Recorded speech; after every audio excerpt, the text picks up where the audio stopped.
and we're going to jump into this. I'm an archaeologist. I direct the American Institute for Roman Culture.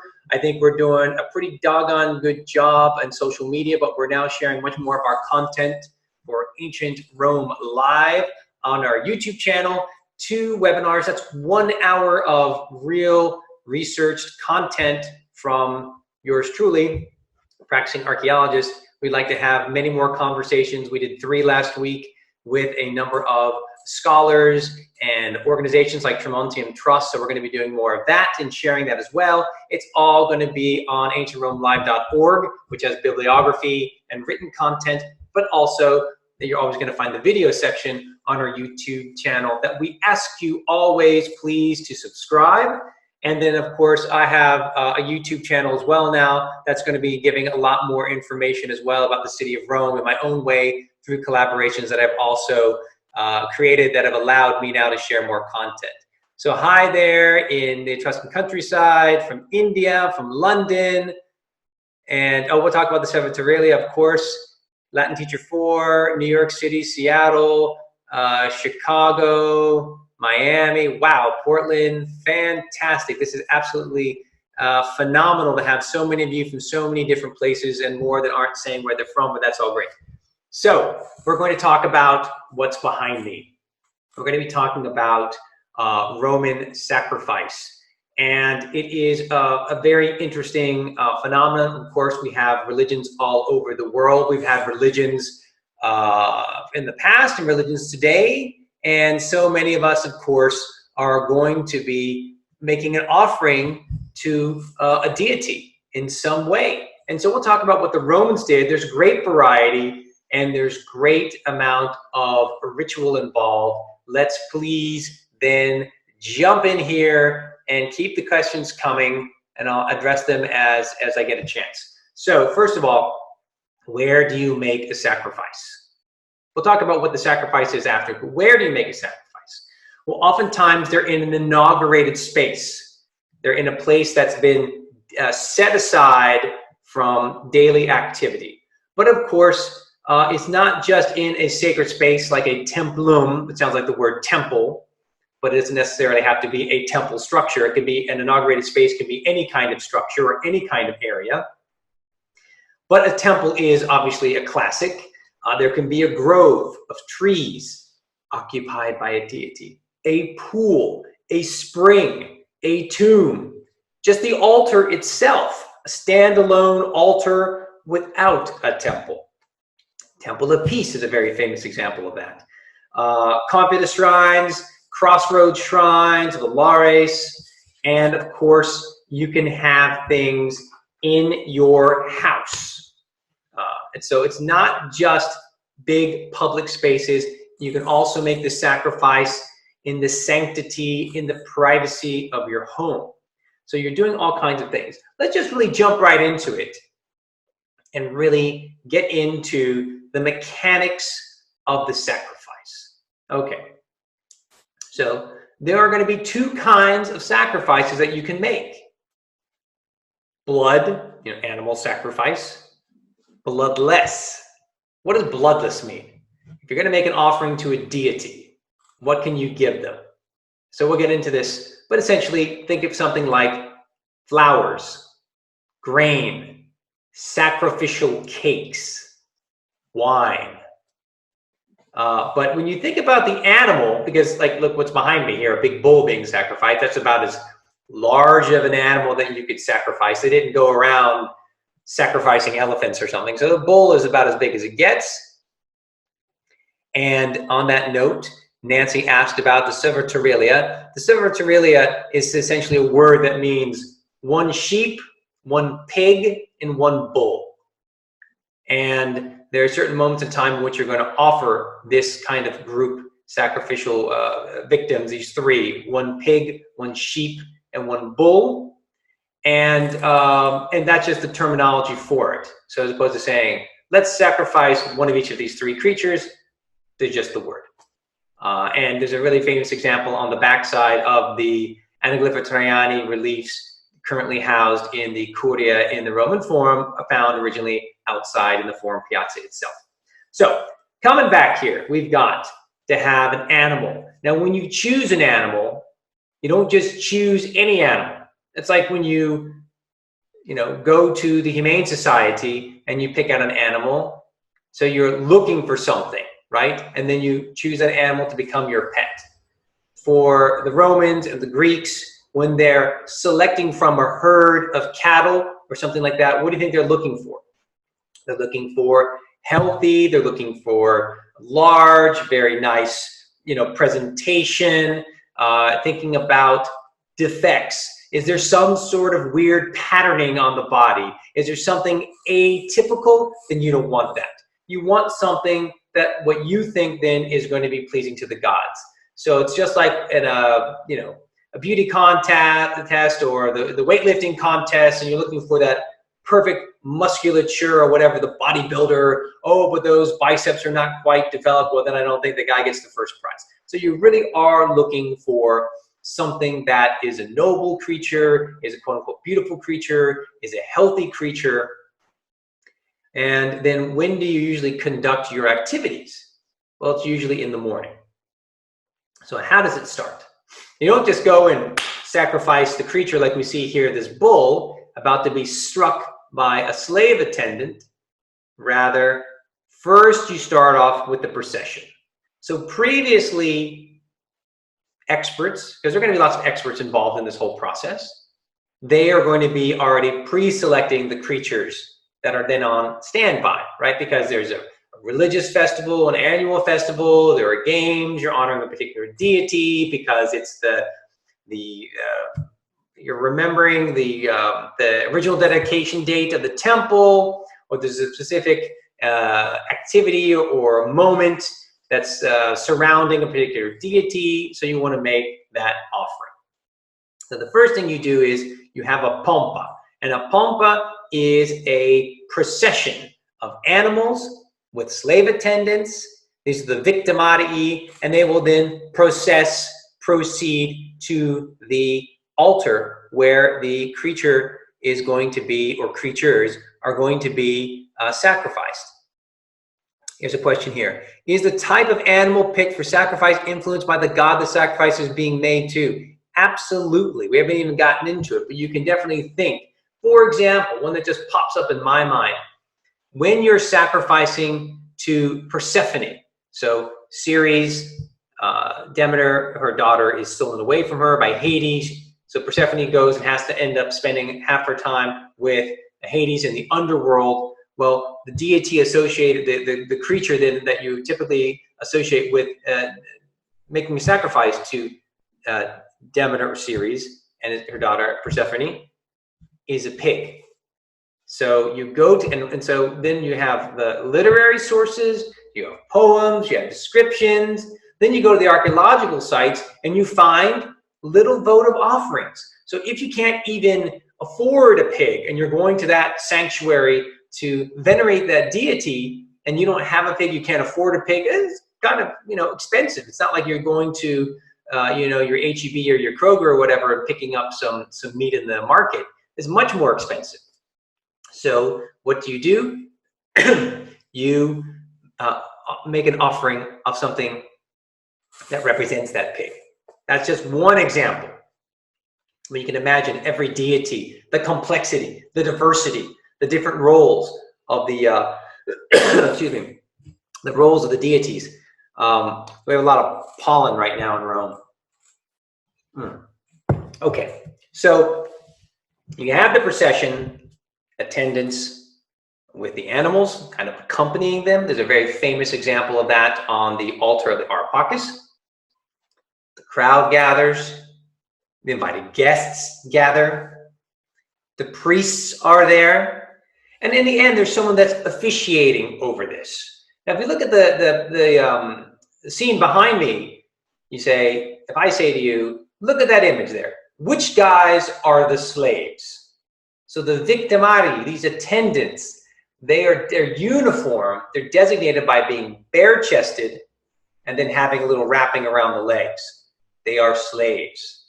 But they're specialized slaves trained for stunning the animal, gutting the animal, and eventually preparing the meat to be consumed by the people that are participating in the sacrifice.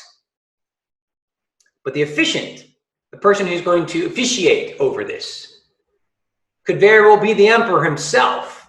He is not going to dirty his hands with that whole process, which is very messy.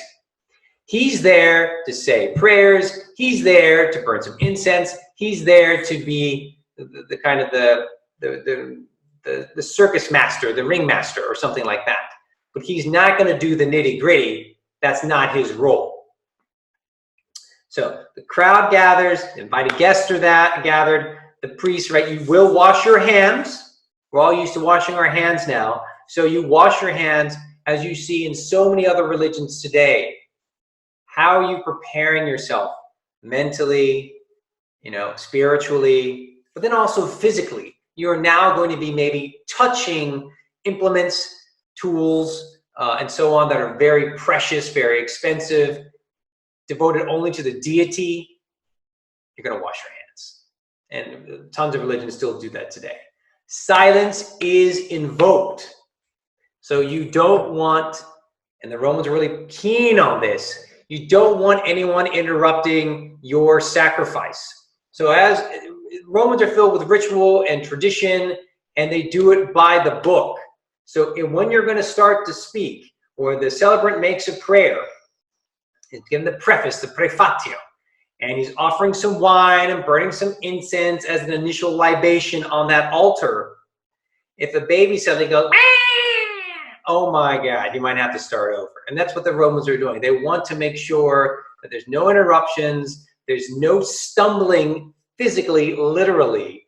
You want to make sure that there's no kind of way to interfere with your communicating, your offering to the deities. So oftentimes the Romans would then restart the system over, even choosing another sacrificial victim. It gets to be quite complicated because you don't want to mess up what someone before you has said you should do. Sacrifices to the goddess Isis were made also during the day or preferred evening time. Yeah, well, again, it depends on what the circumstances are. There are various festivities associated with Isis and so on. A lot of them could take place behind closed doors within the sanctity of a given sanctuary. And yes, there are also night rituals, absolutely. So there's no one sacrifice that fits all. As I'm kind of teasing through as we're going in here, there are just so many different ways in which you make a sacrifice. But definitely, yeah, the pompa, you gather, you wash your hands, you have the preface, you're making a prayer, and in that time period, you are also pouring libations. You are pouring already some offerings. So wine can be poured. And here's another critical thing that stands out, is that there is mola salsa, something that's been prepared a couple times a year by the Vestal virgins themselves. And it is grain from the first harvest. So they physically would grind up the grain in the atrium vestae, and they would mix in it brine, salty water. So that combo together becomes something which is poured on the head. I designate this creature right now that I am now covering with the mola salsa, to the deity. They run a knife along the back of the sacrificial creature. But this whole process is called immolatio. Really, the immolatio comes from this term of mola salsa.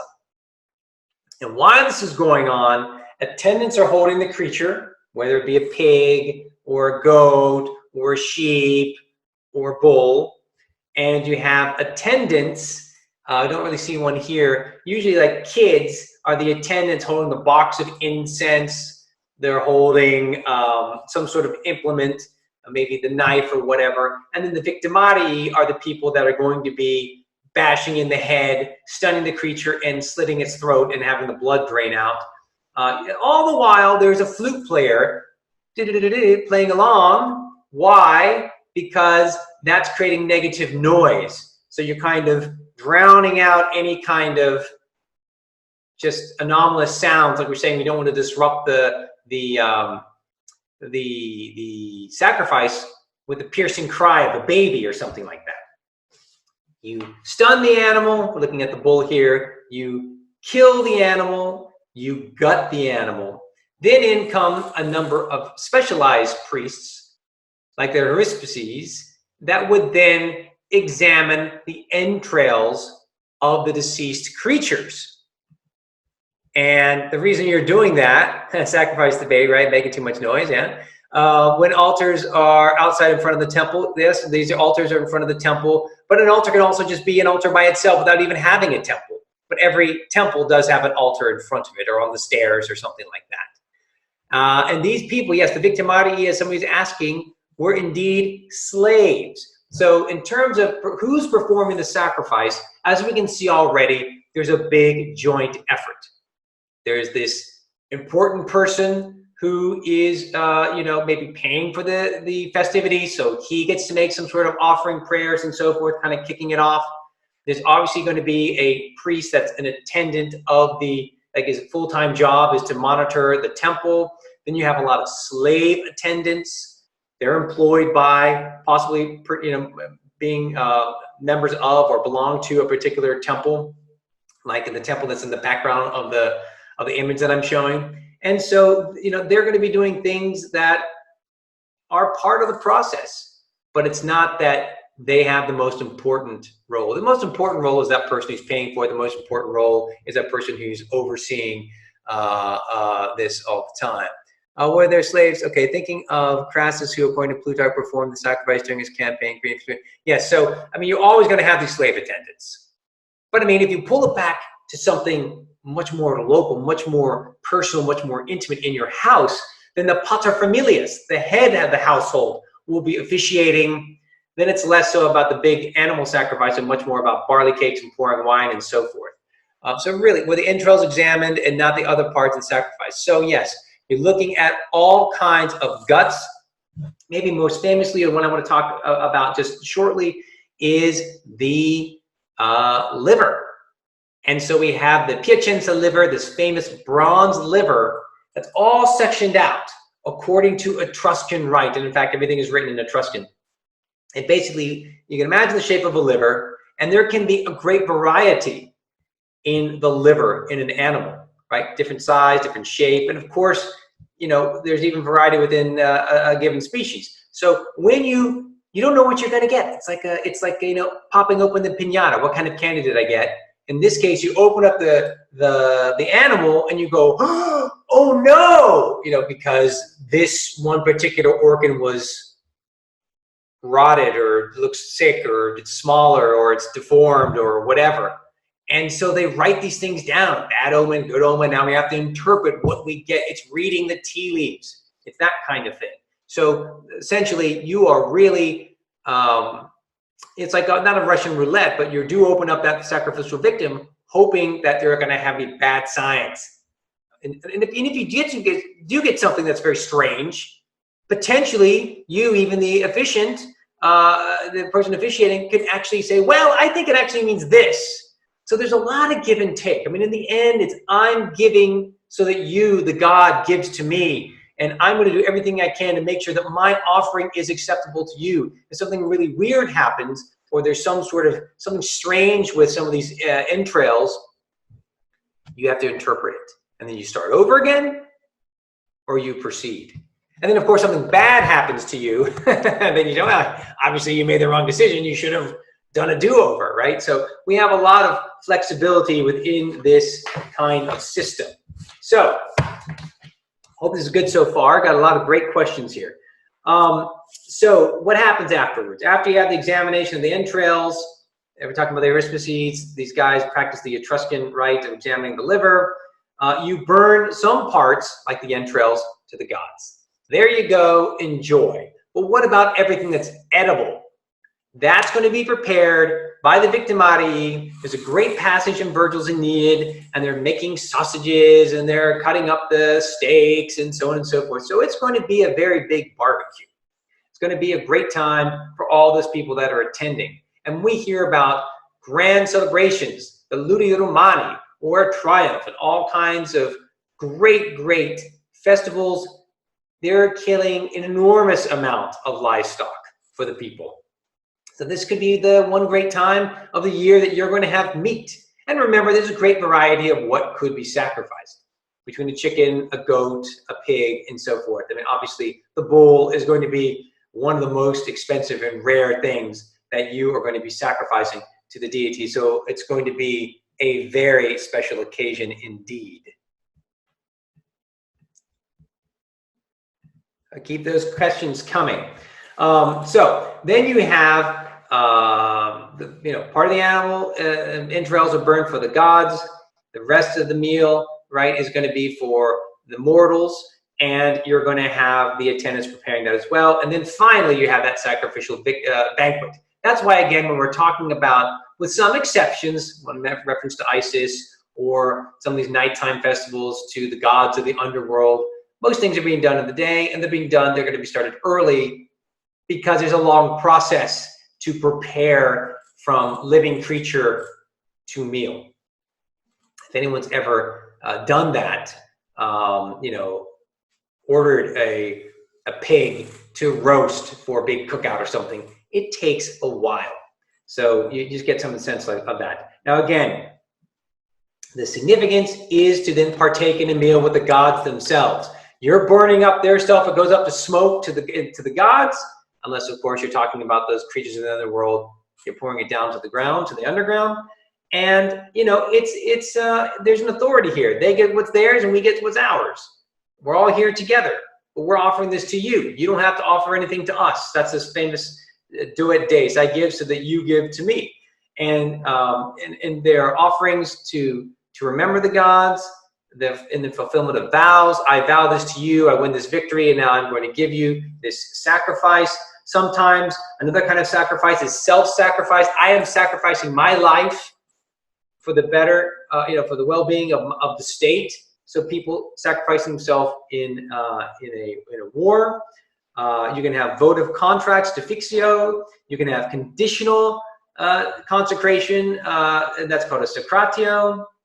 You can do this during games. You can have sacrificial banquets, which involve this lectisternia. So you actually put the gods on couches, and they're literally dining with you in the form of their statues.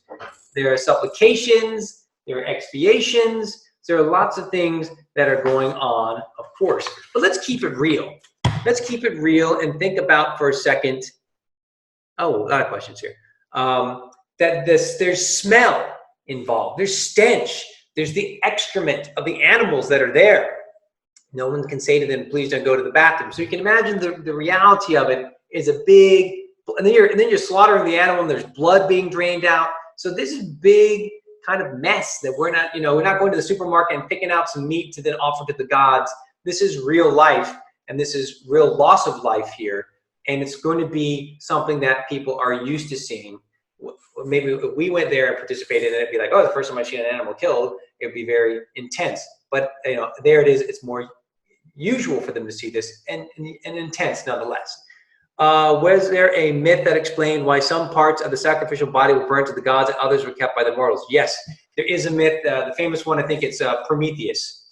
That's kind of making that kind of deal of let's give this to the gods and let the mortals keep this. Very intense, excellent. Never realized how complicated it was. Always thought it was a simple process. Says Robert, absolutely, it is intense. It is involved, and of course, in the end, we got to put all of these circumstances to bring us back to the mindset of those people in antiquity and think about how vivid it was, how real it was, and it was something that you weren't learning a catechism, you weren't being converted to worshiping the gods. They were the gods.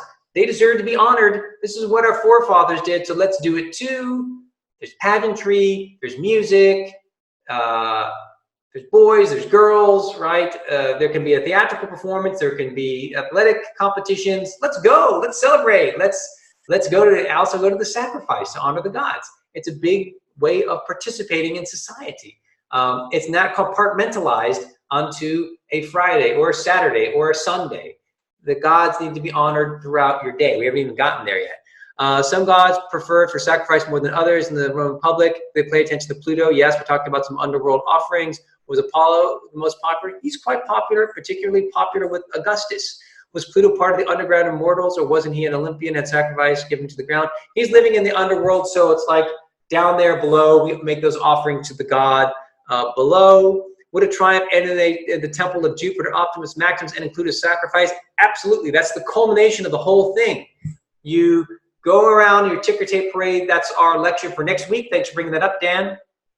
And at the end of the ticker tape parade, with all your spoils of war and all the troops and all the slaves that you've brought in and the paintings that depict your battles, you go up to the hill, you make the sacrifice, you have a banquet, you have a meal. So same thing, what we're still talking about today.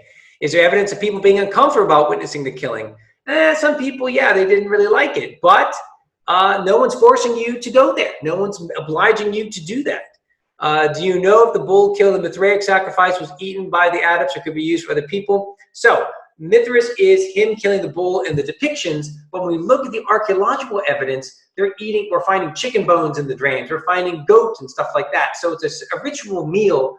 That bull is part of it's a whole other reference point, astrological signs. It's not really about, they're not having bull sacrifices every meal. We can talk about Mithras another time. Interesting thing about Mithras is you're meeting in an indoor space and the altar's inside the building. All the other normal temples, the altar is in front of the temple in an open piazza. Did people only sacrifice to the gods, or did emperors manage to blur that line? They're going to blur that line. Absolutely. So we're really covering a lot of ground here. I really, really appreciate a lot of the comments and questions. Just again, remember, we'll keep it real. The smell, the stench, the excrement. This is not like supermarket food here. This is the real deal. Could not the incense being burned then be a way of covering up some of that smell? Remember that we can offer all kinds of things to the gods in antiquity. First fruits, grain, polenta, milk, dried figs, bread, sesame seeds, oil, grain from the first harvest, salt. Burning juniper, laurel, that's what you did, and times are simpler. When Rome became the great master of the Mediterranean, then you got incense coming from southern Arabian Peninsula, you're getting myrrh, you're getting saffron, right? You're getting all kinds of exotic things that really up the ante, let's say, and it could be quite expensive actually in ancient times. Boy, time has really flown here, but I think we can come back and talk more about this. Definitely though, just to give you a little rundown too, the Romans were never static. They're meeting new people, they're coming across new ideas, they bring in new practices. So they have quote unquote Roman traditions, they bring in foreign gods, they have their own foreign traditions. Of course, the first ones they're thinking about are, what are the Etruscans doing? So we have the haruspices is absorbed into the Roman tradition. We have Hercules coming in, the Castors coming in, Apollo coming in, Asclepius coming in. The Greek gods are becoming very Roman indeed by the 4th century BCE. By 399, they introduced this idea of bringing the gods on a banquet couch, sitting with you as you have a meal. That's the Lectisterium. The first one is recorded in 399 BCE. You bring out gods from other cities. Come on over, we'll treat you better. Juno from They in 396. So there are many, many examples. New cults in response to the plague. We talked about this on another webinar on Asclepius and Apollo. Sometimes you take a local tradition and make it into a state tradition. That's the cult of the Ara Maxima. It was first managed by a number of families, so says Livy, and then eventually the state says, no, we'll take over this cult ourselves. We'll take over the worship of Hercules ourselves. Sometimes you refer to the Sibylline books, which help you interpret all kinds of strange goings-on, gives you prophecies, and that's going to be subject to your interpretation with the passing of time, even rewritten by the time of, you get it going back to the regal times, according to the Romans, recomposed after a fire in the Republican times, refurbished again in the 2nd century BCE, and then finally even move it from the Capitoline Hill over to the Temple of Apollo on the Palatine Hill in the reign of Augustus. And then let's keep in mind that also the Romans could be desperate and do strange things like even human sacrifice. During the Second Punic War, those were desperate times indeed, like 228 and 216 BCE. So you you're trying to figure out, you're trying to strike a balance between understanding who the gods were, what the gods did, and trying to get on their good side. So what do? You make sacrifices. You try to sweeten the deal to obtain what you want. Goodness knows that you want the gods on your side. And when something strange happens in society, you try to make up for it. So when a sacred grove gets struck by lightning, their Arvro brethren will make sacrifices. When a statue is struck by lightning, you make sacrifices, you make offerings. So you're always trying, the Romans are trying to appease all these deities. And with the passing of time and creating a huge empire, there are even more deities. And of course, a lot of local traditions will make their way into Rome. And then those few words about the imperial cult, of course, the emperor is going to be another god that you're going to be appealing to, immensely popular in the provinces, particularly in the East. These are deities. These are deities if you worshiped. You'd be able to get tax benefits. You'd be able to get relief. You'd be able to get funds. So we got to think of the ways in which people are appealing to the gods, even the new gods, the Roman emperors. Last questions, and I think we'll wrap it up. How often did the Romans make such pomp and sacrifice in a year besides the triumphs? Oh, so many. By the time we get to the empire, they've taken local traditions and they've added 10, 20 days on it. So it's something like, I can't remember what the exact number is, but if you put it in our terms, everyone in Rome, there's just so much, it's like a welfare state. I think like you almost have like 3 or 4 day weekends every week. There's like a lot of partying, a lot of festivities. Please tell us again where the relief in your background came from. This is actually, it's from Rome somewhere, but it's in the Uffizi, and it was just on display in Rome for the Raphael show. That's where, but off the top of my head, I can't remember where, if we know exactly more specifically than that, where it was located. I apologize, but it's definitely from the Uffizi and then originally from Rome. I wonder about the human sacrifice. How were those sacrifices made? Something like the Aztecs. I think what happens is they tended to bury them alive. There's no slitting of the throat or anything like that. So burying alive. And in fact, when the excavations took place in the 19th century, revealing the Roman Forum and the Roman Forum Piazza, underneath the Roman Forum Piazza, they found the remains of a number of humans, what they interpret as being human sacrifices as well, from, I'd say, early regal, if not earlier. But definitely this one, the Romans and their imperial period really puzzled about that and said, why did they kill people in the time of the Second Punic War? I just don't get it. That's what Pliny's asking. But honestly, it was desperate times. And your sacrifices aren't working, so let's try a new victim. Of course, it wasn't a Roman, it was a foreigner. Foreigner was sacrificed. I think a Gaul and a Greek. That was okay for the Romans at the time. Thank you very much. Thank you. Who got to attend the sacrifices? Pretty much anyone. They're open to the public when they're in front of an altar, in front of the Pantheon, in front of Temple of Antoninus Pius and Faustina, in front of the Temple of Jupiter Optimus Maximus. The main thing is that there is going to be a hierarchy. So the more important people, the senators, the Vestal Virgins, people have choice of seating or positions to stand. That's a dedicatory disc there, like a shield, that there'd be some information written on it. But I think this one here, it's probably painted, and so it's not on here. So that's what we have. Thank you guys so much for joining me. This is fantastic. Great questions. It's getting better than ever. I really appreciate it. And I really appreciate your comments. I think I got to pretty much all of them. From all the places around the world that you are attending, I do enjoy this very much. I hope you get something out of it. And of course, please subscribe to our YouTube channel, We Dig Rome. Follow us on Instagram and Twitter and Facebook. And just rewatch these videos, share them with your students, share them with your friends on our YouTube channel. And I have a couple that I'm behind in uploading. We'll get to them real soon. Thank you guys very much. Coming up this Wednesday, the kids seminar, it's the walls of ancient Rome, from Romulus to the Servian walls to the Aurelianic walls, holding the barbarians at bay. Thanks a lot.